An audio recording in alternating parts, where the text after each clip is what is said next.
আমি আন্দোলন কৰিছোঁ, প্ৰতিবাদ কৰিছোঁ, ধৰ্ণা অনশন 19 দিন পৰ্যন্ত অনশন কৰিছোঁ। তাৰপিছত মাননীয় মুখ্যমন্ত্ৰী মহোদয়ে যোৱা জানুৱাৰী মাহৰ 25 চনৰ জানুৱাৰী মাহৰ প্ৰথম সপ্তাহতে তেখেতে এটা ঘোষণা কৰিলে যে প্ৰাদেশিকৰণ কৰা হ'ব আৰু আমাক ডিপ্ৰাইভ কৰি ৰখা যিখন 17-18 পদ প্ৰাদেশিকৰণ আইন, এই আইনখনৰ পূৰ্ণাংগ সংশোধন কৰিব।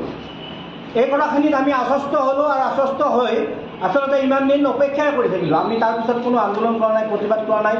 চৰকাৰখনৰ ওপৰত বা মাননীয় মুখ্যমন্ত্ৰী মহোদয়ৰ ওপৰত আমাৰ আস্থা আছিল আৰু সেই আস্থা অটুট ৰাখি আমি আন্দোলন বা কিবা নকৰাকৈ কেৱল শিক্ষামন্ত্ৰীৰ লগত আলোচনা কৰি থাকিলোঁ একেখিনি কথাতে। এই 17-18 আইনখনৰ যিকেইটা দফাই আমাক আচলতে বহিষ্কৃত কৰি ৰাখিছে বা আমাক বঞ্চিত কৰি ৰাখিছে, এতিয়া সংশোধনৰ নামত মাননীয় শিক্ষামন্ত্ৰী মহোদয়ে বিধানসভাত যোৱাকালি এখন বিধেয়ক উপস্থাপন কৰিছে।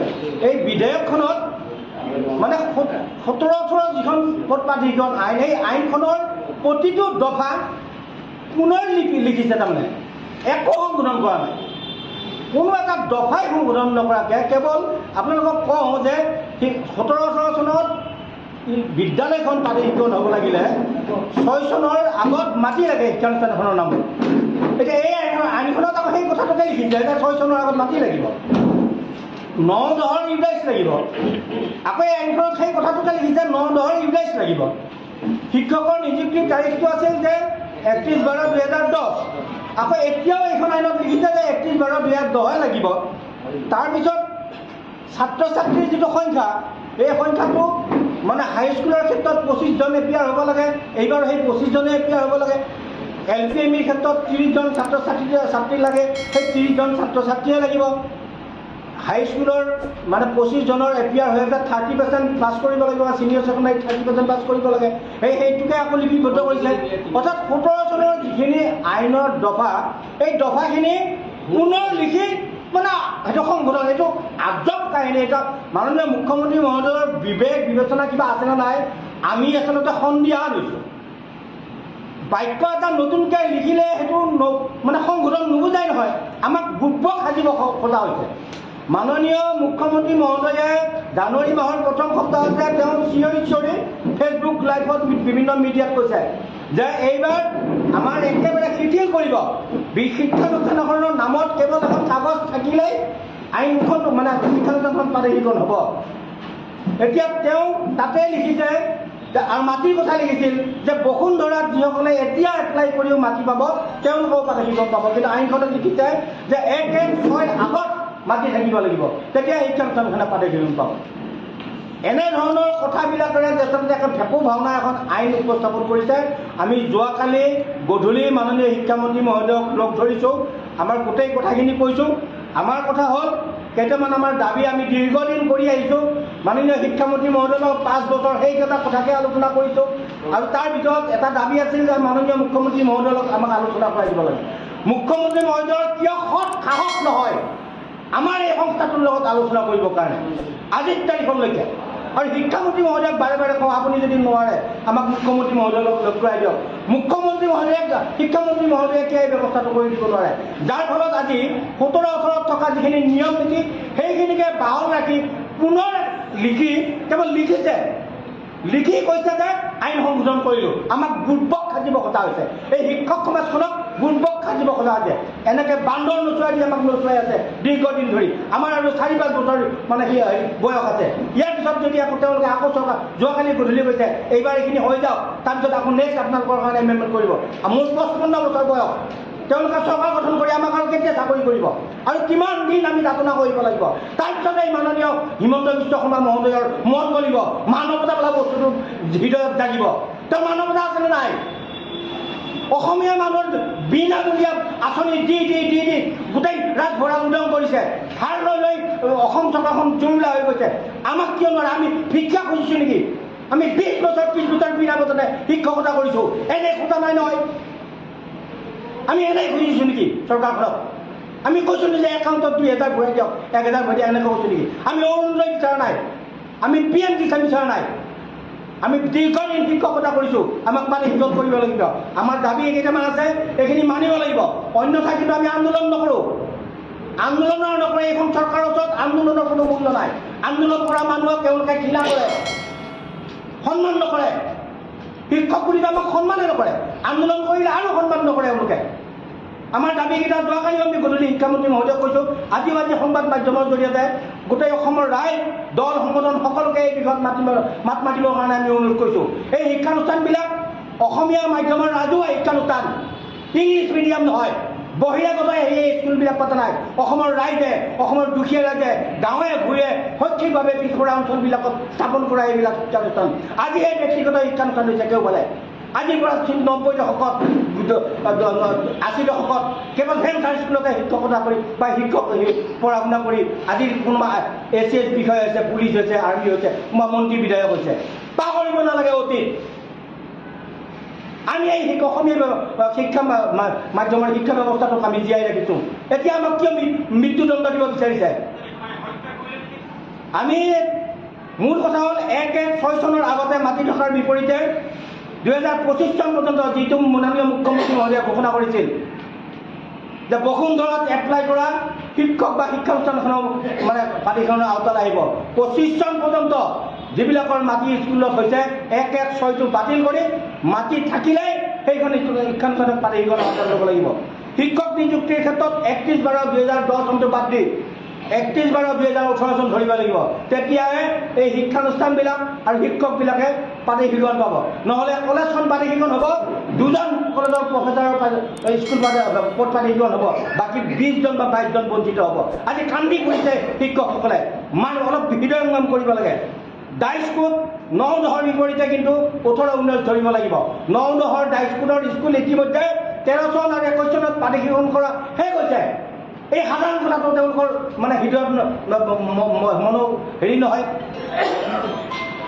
ছাত্ৰ ছাত্ৰীৰ সংখ্যা 30 জনৰ পৰিৱৰ্তে 25 জন কৰিব লাগিব কাৰণ এতিয়া চৰকাৰী মাধ্যমৰ শিক্ষানুষ্ঠানতে ছাত্ৰ ছাত্ৰী নাই আমি ভেঞ্চাৰ স্কুলত ছাত্ৰ ছাত্ৰী কেনেকৈ ধৰি ৰাখিম আমাৰ শিক্ষানুষ্ঠানবিলাকৰ পৰা মিড ডে মিল কাটি দিছে কিতাপ নিদিয়ে আমাক চাইকেল নিদিয়ে আমাৰ ছাত্ৰ ছাত্ৰীসকলক তাৰপিছত 30 জন লাগিবই বুলি মানে কৈ থাকিলে আমি ক'ৰ পৰা আনিম 30 জন ছাত্ৰ ছাত্ৰী আজিৰ পৰা 10 বছৰ আগত 5 বছৰত আমাৰ শিক্ষানুষ্ঠানবিলাকত 100-150 200-300 এনেকুৱা শিক্ষাৰ্থী আছিল এতিয়া আমি এই শিক্ষাৰ্থীবিলাক ধৰি ৰাখিব পৰা নাই উত্তীৰ্ণৰ হাৰ যিকোনো 3 বছৰত 30% বিচাৰিছে এই 30%টো 20% কৰিব লাগিব কলেজৰ ক্ষেত্ৰত 15 জন ছাত্ৰ লাগিব বুলি কৈছে 15 জন ছাত্ৰ কোনো কাৰণত নাথাকে 6 ছেমিষ্টাৰত 10 জন 8 জন এনেকুৱা থাকে 10 জন ছাত্ৰ ছাত্ৰীক ধৰি কলেজবিলাকৰ শিক্ষকবিলাকৰ পদবিলাক পাতিখন কৰিব লাগিব এইখিনি আমাৰ মূল দাবী এই দাবীখিনি যদি পূৰণ কৰি বা এই দাবীখিনি মানি লৈ যদি আইনখন সংশোধন নকৰে ভেকো ভাওনাডাল কৰিব নালাগে নাটক কৰিব নালাগে আৰু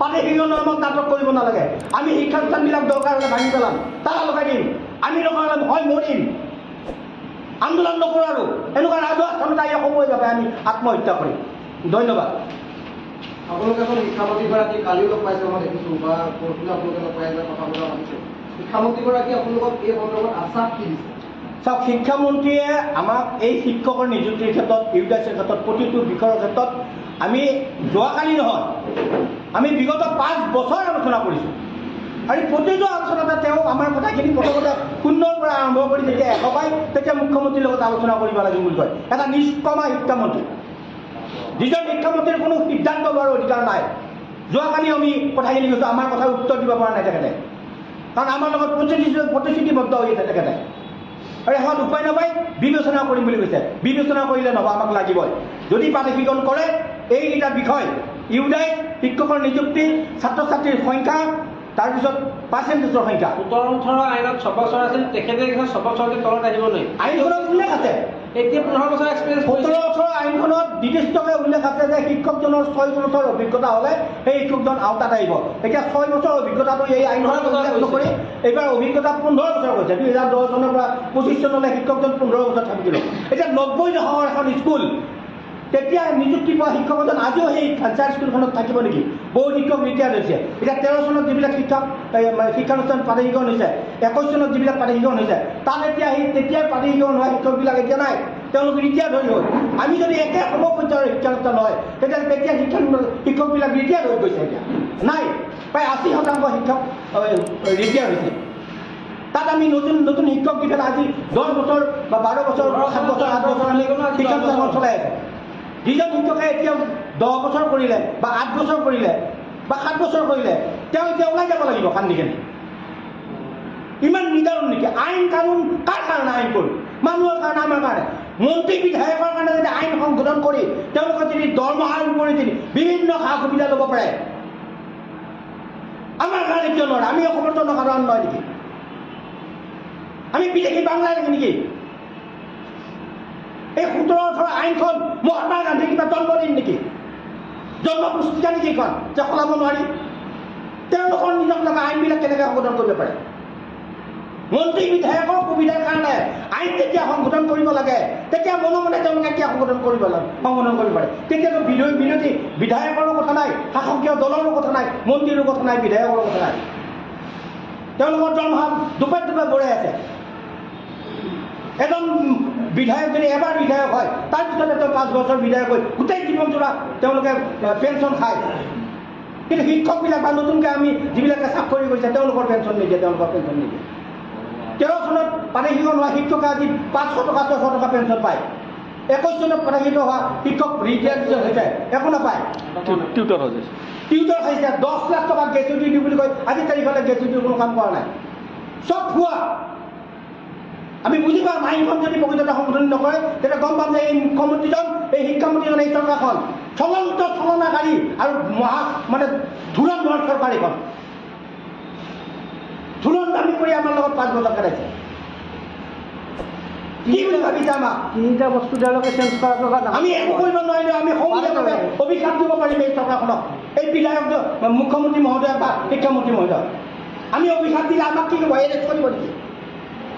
আমি গোটেই সপৰিয়াল আহিম, আমাৰ পৰিয়ালবিলাকো গুৱাহাটীত লৈ আহিম, সমূহীয়া স্থানত আহিম, গোটেই শিক্ষক কৰ্মচাৰী গোটেই পৰিয়াল লৈ আহি আমি অভিশাপ দিম। আমি এই কথা ৰাতি শিক্ষামন্ত্ৰীকো কৈছোঁ। আমি যে একো কৰিব নোৱাৰোঁ, আমি সৰু মানুহ, কিন্তু প্ৰাণ খুলি অন্তৰ খুলি আমি অভিশাপ দিব পাৰিম। বহু শিক্ষকে আমাক মেছেজ কৰিছে, ছাৰ যদি আইনখন এনেকৈ সংশোধন কৰে আমি চুইচাইড কৰি মৰিম। অপেক্ষা কৰি আছে কালিৰ দিনটোলৈকে। আইন যদি সংশোধন নকৰে কিমান শিক্ষকে চুইচাইড কৰি মৰে চিন্তাই অপেক্ষা কৰি আছে আজি আমাৰ মুখলৈ চাই বা চৰকাৰখনৰ মুখলৈ চাই। মাননীয় মুখ্যমন্ত্ৰী মহোদয় ফেচবুকবিলাকে বহুত মিঠা মিঠা কথা ক'লে কি হ'ব? কাৰ্যত কামবিলাক ভাল কৰিব লাগে। আমি কি বিচাৰিছোঁ? আমি এনেই বিচাৰিছোঁ নেকি? লাখ টকা বিচাৰা নহয়। আমাক চলিবৰ কাৰণে আমাক উপায় দিব লাগে। আমি কোনো চৰকাৰী আঁচনি নাপাওঁ। আমাৰ পৰিয়াল কেনেকৈ চলিছে এবাৰ ভাবিব আছেনে? মুখ্যমন্ত্ৰী মহোদয়ে এসময়ত কৈছিল যে মন্ত্ৰীবিলাকে যেতিয়া 50 লাখ টকাৰ মন্ত্ৰী বিধায়কৰ পত্নীবিলাকৰ যেতিয়া সাহায্য 50 লাখ টকা সাহায্য মতে ঋণৰ মানে কথাটো বিষয়টো ওলাইছিল, তেতিয়া মুখ্যমন্ত্ৰী মহোদয়ে কৈছিল যে বিধায়ক যদি হৈ নাহে তেওঁলোকৰ পৰিয়াল কেনেকৈ চলিব? এইটো চিন্তা যদি বিধায়ক মন্ত্ৰীবিলাকৰ কাৰণে আছে, আমাৰ কাৰণে কিয় নাই? আমাৰ কাৰণে চিন্তা কৰিব পৰা নাই। আমি 20 বছৰ 30 বছৰ বিনা বেতনে শিক্ষকতা কৰি অৱসৰ পাইছে, সেইজন শিক্ষকৰ খবৰ নাই। আমি শিক্ষকতা কৰি আজি আৰু 2-3 বছৰত আমি অৱসৰ ল'ম, আমাৰ কাৰণে চিন্তা নাই। কিন্তু মন্ত্ৰী বিধায়ক যদি হৈ নাহে কি খাব? পেঞ্চন পাব, তাৰপিছতো তেওঁলোকৰ দুখ। সেইকাৰণে ঘৈণীয়েকবিলাকৰ নামত 50 লাখ টকাৰ সাহায্যপ্ৰাপ্ত ঋণৰ ব্যৱস্থা কৰিছে। আমাক 50 লাখ নালাগে, আমি কৰি থকা কামৰ মূল্য দিয়ক। আমি বেয়া কাম কৰা নাই, চোৰ কৰা নাই, ডকাইত কৰা নাই। আমি গাঁৱৰ দুখীয়া ল'ৰা ছোৱালীবিলাকক বিনা বেতনে পাঠদান কৰি আছোঁ আৰু ছিষ্টেমত কৰিছোঁ। আমাৰ এই যিবিলাক পাৰ্মিশ্যন ৰিকগনাইজ 6 চনৰ পিছত দিলেও পাকিস্তান চৰকাৰে দিয়া নাই, বাংলাদেশ চৰকাৰে দিয়া নাই। মাননীয় হিমন্ত বিশ্ব শৰ্মা মাননীয় বৰ্তমানৰ মুখ্যমন্ত্ৰী, তেওঁ অদ্বিতীয় শিক্ষামন্ত্ৰী। আজি 30 বছৰ কাল তেওঁ অদ্বিতীয় হৈ আছে অসম চৰকাৰ। কংগ্ৰেছত থাকোঁতেও অদ্বিতীয়, বিজেপিত থাকোঁতেও অদ্বিতীয়। তেওঁ কংগ্ৰেছত থাকোঁতে 2য় মুখ্যমন্ত্ৰী আছে। কোনোবাই যদি ভাত পাইছে তেওঁ দিছে, আৰু আমি যদি বঞ্চিত হৈছোঁ তেওঁৰ কাৰণে বঞ্চিত হৈছোঁ। আজি আমাৰ এই পৰিয়ালবিলাকে অভিশাপ দিলে প্ৰথমতে তেওঁকে দিব। ধন্যবাদ।